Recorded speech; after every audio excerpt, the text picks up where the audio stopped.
everybody, and welcome. I'm really excited here to talk to James. How excited are you, Elizabeth? It's been not quite a week, hasn't it? We'll just tilt off screen. And if that doesn't get your attention, viewers, I don't know what will. We'll just do the entire interview like this with one eyeball on the screen. but creepy eyeball. Only your good side. So what's the painting behind you? This is done by one of Yana. So Yana's my wife. This is one done by Yana's childhood friends, and she's a pretty famous artist in Bundaberg out of Australia. So it's actually, let me see if I can tilt it. Oh God, I can tilt it the wrong way to the StreamYard. It's actually the picture of sugarcane, which they grow in Bundaberg in a thunderstorm or in a rainstorm, I think. Oh my goodness! Wow. Yeah. So we actually have, it's just random fact, right? No one knows this, but we actually have the good fortune, like my grandfather was quite a famous artist in Hong Kong for watercolor. So we have a number of his art here, like his original art, because he never sold it. He never printed it. And this one here, like we just are surrounded by really cool art people, which I think is hilarious because my parents always asked me to do sciences and math, but that's not the point. Well, right? Marketing is kind of the numbers, Yeah, right. So anyways, that's a little side note to our personal life. There you go. Cool. And was it in Australia that you met Yana? Yes. Yana is very Australian. Hi, Wei. Sorry, we have. Hold on. You want to come say hi for a second? This is just one of those random things that happens.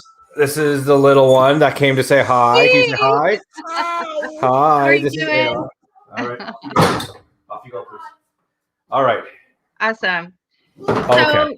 So we're here to chat about your upcoming webinar. You do this like amazing webinar where you help people figure out the first awesome line of their bio. Yes. And I've been through it, and it's just amazing the way that you break things down. You just have this knack of simplifying things, and I think that's what we need more of, is like simplification, and just being able to clearly break it down into bite-sized lumps. And so how is it that you came to that amazing process?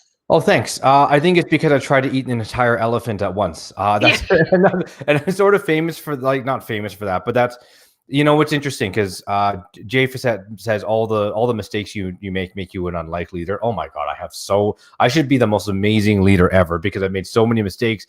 But that's essentially what it is, right? Like, and you'll know this, Elizabeth. One of the things that I did at some point in time was I worked my butt off, and I worked long hours, and I sacrificed a bunch, and I put in all these strategies, and none of them worked.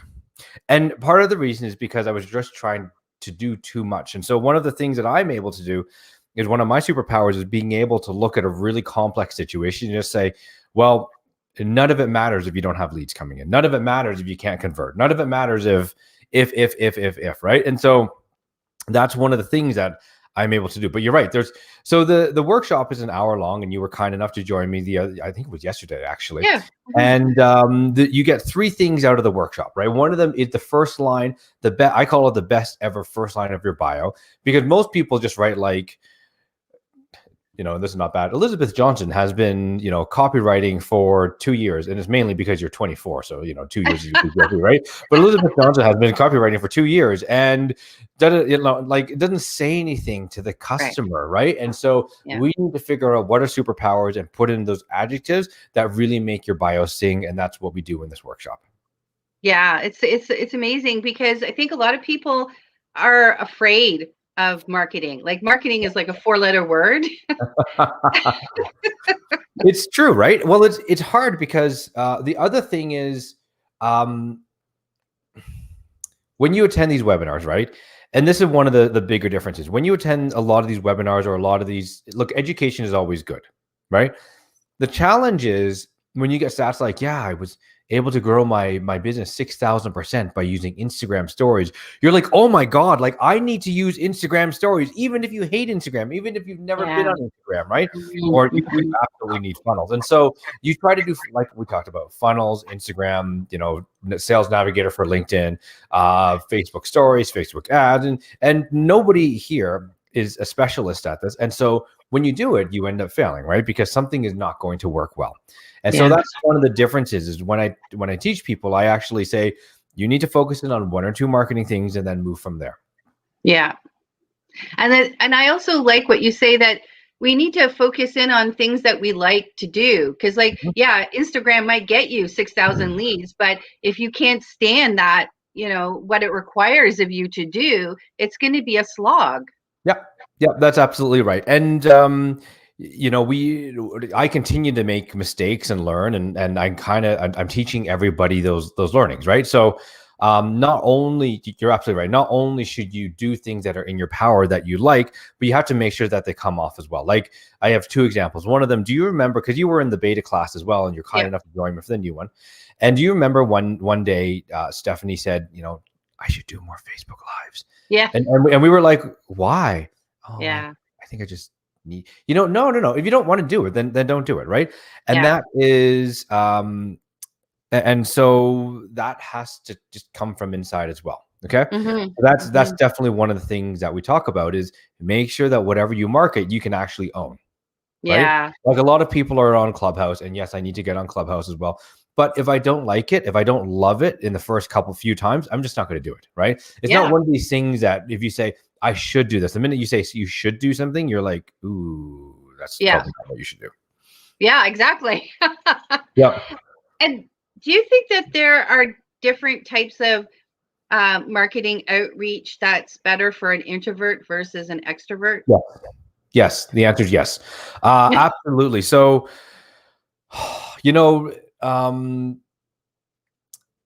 yeah, we had to find out what's in your power, but there was going to be something that works, right?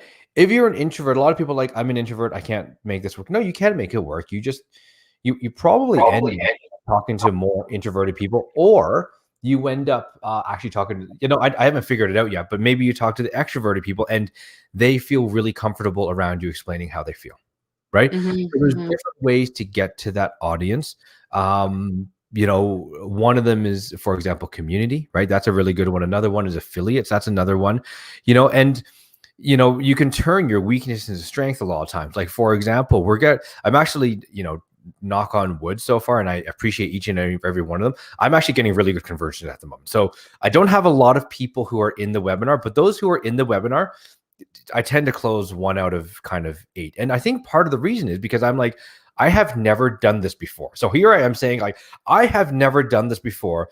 And you think it's a weakness, but I think it's actually a strength sometimes. When you own what you do and you own who you are and you say, look, take a chance on me. Yeah. Yeah. Right? Yeah, it makes me think of my business communication students this semester. I got them into groups and based on the project that they all decided they want to do, and so they hadn't met the people in their group yet. But I gave them an article with like 7 characteristics of good team players, and I told them to pick out one of those qualities and then share with the group when they met them why that's one of their qualities and give an example.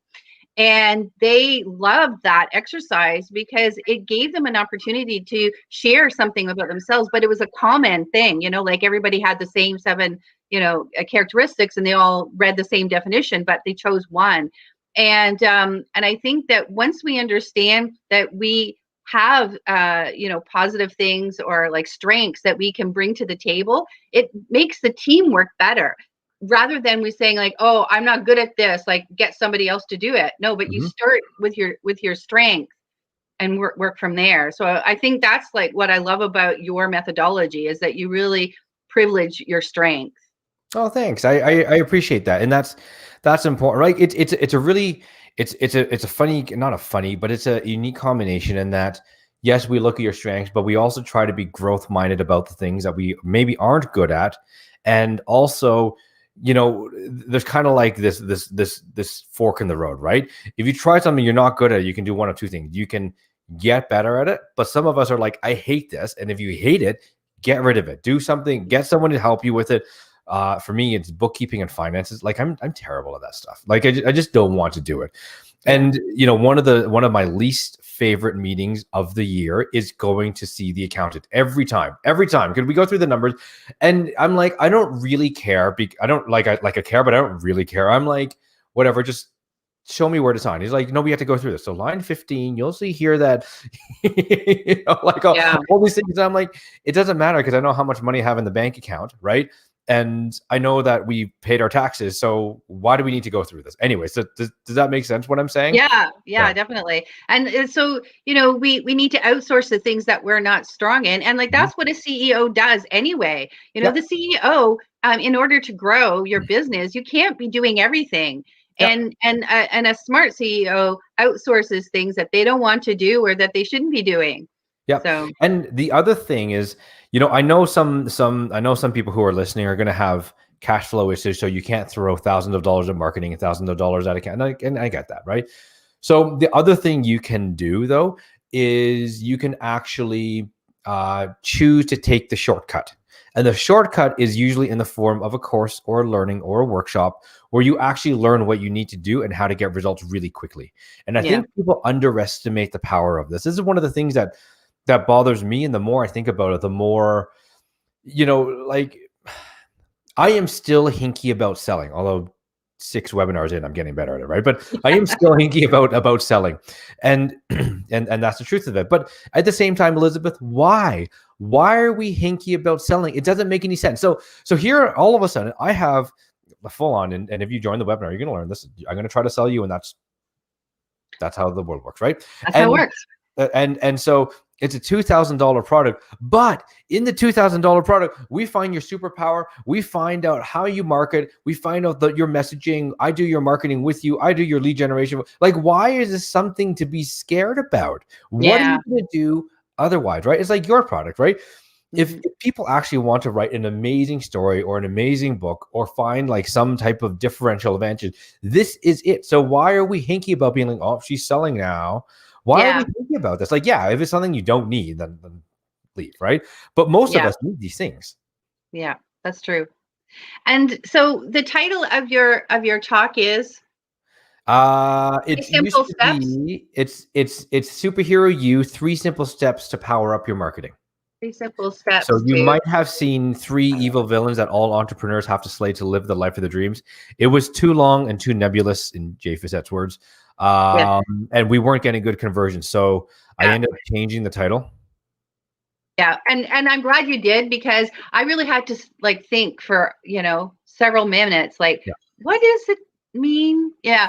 So, I love this new one, and, you know, 3 simple steps to power up your marketing. And it really, you really do make it simple and fun. And I think that's the other ingredient. You know, it's like, we need to have more fun while we are at work. And in fact, I think work and fun have been, you know, seemingly forever separated, but you really bring in the fun and the ease and the clarity into that. And so I really encourage anybody listening to hop onto James's webinar, because you will come away. Everybody listening needs to go on this webinar. Yeah, definitely. Workshop.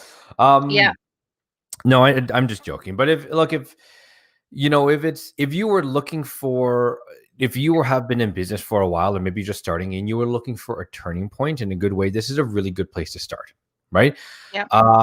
Elizabeth will tell you one of the best things you can get is a mentor. Not that I'm positioning myself as one, or education, right? Yeah. Those are 2 really big things, and a community to help you out, right? Yeah. You did the beta launch. One of the best things about the beta launch was the community around it, is a number of heart-centered, growth-oriented, growth-minded people who are willing to serve, support, and be vulnerable and open-minded, right? And it's hard to find that in of itself. Yeah, it's so true. So I put the link in with the title of your awesome workshop webinar. And so jump on it. If you're listening, jump on it, because you'll come away with a lot. And, you know, it's a win-win.